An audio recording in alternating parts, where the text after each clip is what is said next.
Bismillahirrahmanirrahim. Assalamualaikum warahmatullahi wabarakatuh. Pemirsa, ketemu kembali dan kali ini edisi persiapan berbuka puasa kembali bersama MUI dan kampus binaan MUI yaitu KAFI BBC Motivator School. Nah sekarang Om Bagus kedatangan tamu lagi nih. Ya ada Udi, ada Bambang, ada Imam. Nah sekarang masalahnya apa lagi nih hari ini nih? Puasa-puasa bawa masalah melulu. Gini Om, Iya. saya tanya ke Bang Imam, katanya ini bukan Al-Quran Om. Maksudnya? Maksudnya gimana? Katanya kitab itu. Gitu. Ini Iya, coba katanya. dicek dulu. Ah, ini mah memang kitab Al-Quran. Oh gitu. Ini kitab Al-Quran. Maksudnya bagaimana? Ya. Jadi teman saya itu Gimana? terus riba Al-Quran, Terus? tapi baca aja bingung dalamnya mau buat apa ini gitu. Dah. Begini. Ini namanya kitab Al-Quran. Gitu. Oke? Kalau Al-Qurannya harus bisa lewat sini.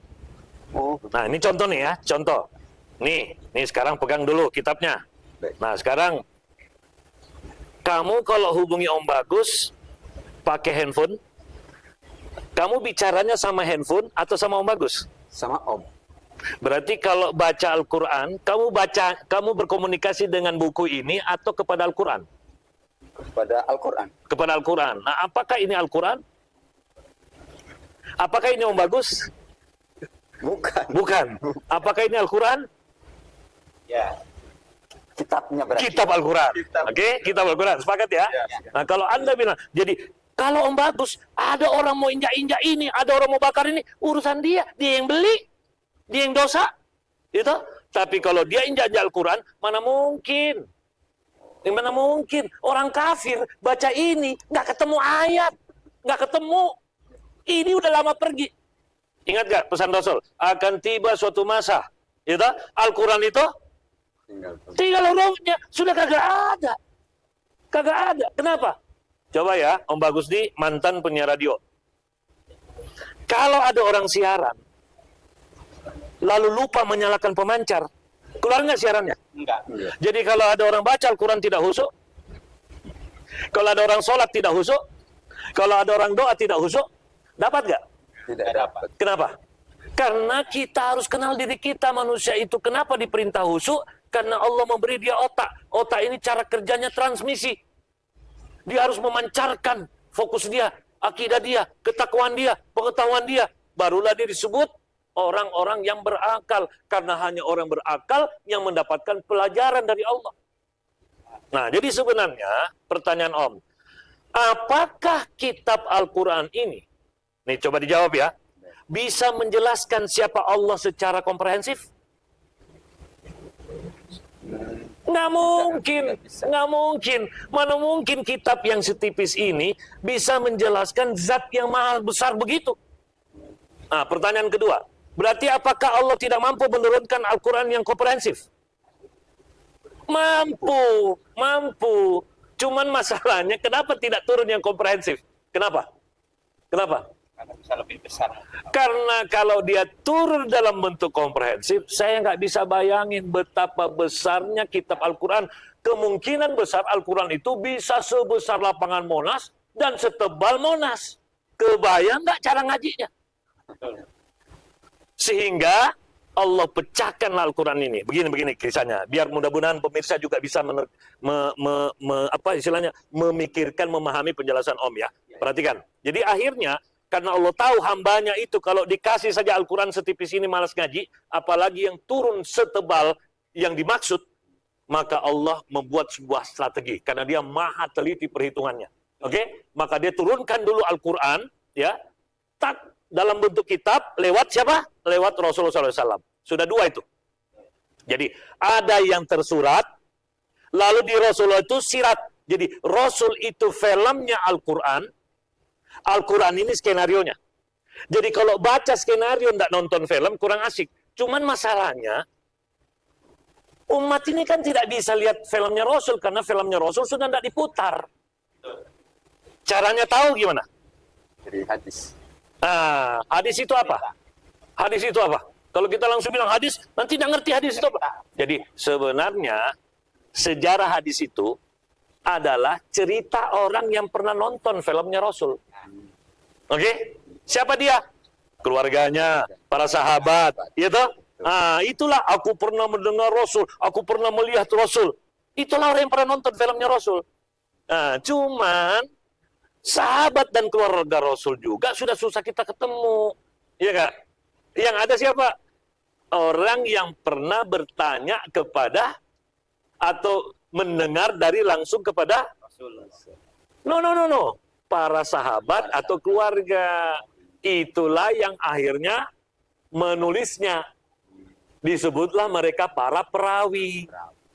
Itu keluarlah yang namanya hadis. Jadi kita belajar Al-Quran itu dari mana? Jadi begini, Allah Subhanahu Wa Taala itu pengen memberikan manusia itu petunjuk. Disebutlah Al-Quran. Tapi Al-Quran yang sebenarnya secara hakiki ya, yang kita sebut sebagai kalamullah. Ya firman-firman Allah yang berisikan petunjuk. Ya itu yang dipecah. Ya diturunkan dalam bentuk pertama apa? Kitab. Oke, yang kedua contoh. Yaitu sesuai dengan surah Al-Ahzab ayat 21, yaitu setelah itu ada turunannya. Turunannya apa? Warasatul anbiya, itulah pandangan para ulama. Kalau kita ngaji ini tidak paham, datanglah ke MUI, nanya, Kiai tolong dong kami dingajikan ini, ya toh? Makanya kita jangan putus dengan para ulama. Al-Quran yang berikutnya yang mana? Allah turunkanlah tanda-tanda di setiap ciptaannya. Itulah alam semesta. Jadi kalau kita ngaji, berapa ngaji? Satu, kitab. Yang kedua, ngaji Rasul, yaitu hadis. Terus ngaji ulama, fatwa, pandangan. Itulah kitab-kitab kuning. Sudah baca kitab kuning nggak? Itulah ya turunannya. Mana lagi Om? Itulah alam semesta. Kalau kamu harus baca, namanya ulil albab. Nah, terus bagaimana caranya berakal setelah ngaji itu? Ambil kajian dapat bintang, belajar hadis dapat bintang, ya ketemu ulama dapat bintang, baca alam semesta dapat bintang. Ini dihidupkan, namanya berfikir. Ya, silakan buka surah Shad ayat 29. Pemirsa, surah Shad ayat 29. Coba dibuka. Surah Shad ayat 29. Silakan dibaca. Pemirsa, silakan ambil kitabnya, kita buka surah Shad ayat 29. Apa yang Allah katakan? Ya. Oke, Om Bagus, coba buka ya. Om Bagus langsung bacakan terjemahannya ya. Om Bagus bacakan terjemahannya. Inilah kitab Al-Quran yang kuturunkan kepadamu, wahai Muhammad. Ya. Yang penuh berkah. Jadi penuh berkah. Gitu loh. Tapi penuh berkah bagi siapa? Agar orang-orang yang berakal. Siapa orang yang berakal tadi? Satu, baca kitab Al-Quran. Dua, baca hadis. Tiga, belajar kepada para ulama. Empat, baca tanda-tanda alam semesta. Tanda-tanda alam semesta itu apa Om? Ya semuanya, nggak ada lagi. Karena semua itu penuh dengan sunatullah. Setelah itu dibaca. Setelah dia mulai baca, agar orang-orang yang berakal, siapa itu berakal? Yang menyalakan 4 bintang tadi. Barulah kamu disebut berakal. Mendapatkan pelajaran dari Allah. Jadi hanya orang yang berakal, yang disebut oleh Al-Albab itu, yang mendapatkan langsung. Jadi yang tadi, yang Al-Quran, yang Kalamullah itu, yang di atas, itulah yang Allah masukkan ke kepala kita, kita mendapatkan taufiknya, hidayahnya. Di bulan suci Ramadan, pemirsa dan adik-adik sekalian, kami mengajak Anda untuk memperbanyak betul-betul melakukan Iqra yang sebenarnya. Datangilah majelis-majelis, jangan Anda hanya sibuk melakukan ibadah-ibadah personal, ibadah-ibadah sendiri, ya, kejar yang pertama iman dan takwa, karena tujuan diperintahkannya berpuasa adalah la'allakum tattaqun. Yang kedua, kita berlomba-lomba melakukan kebaikan di bulan yang penuh berkah ini dalam bentuk prestasi amal soleh dan maslahat yang ketiga. Kami mengajak Anda semuanya, mari kita betul-betul serius dalam mengaji agar kita bisa menjadi ulil albab seperti adik-adik ini yang gemar sekali mengkaji Al-Quran, gemar untuk memikirkannya agar mereka menjadi orang yang berakal. Sampai di sini tayangan untuk persiapan berbuka puasa kali ini. Semoga diskusi ini bermanfaat untuk kita semuanya. Semoga kita benar-benar menjadi la'allakum tattaqun.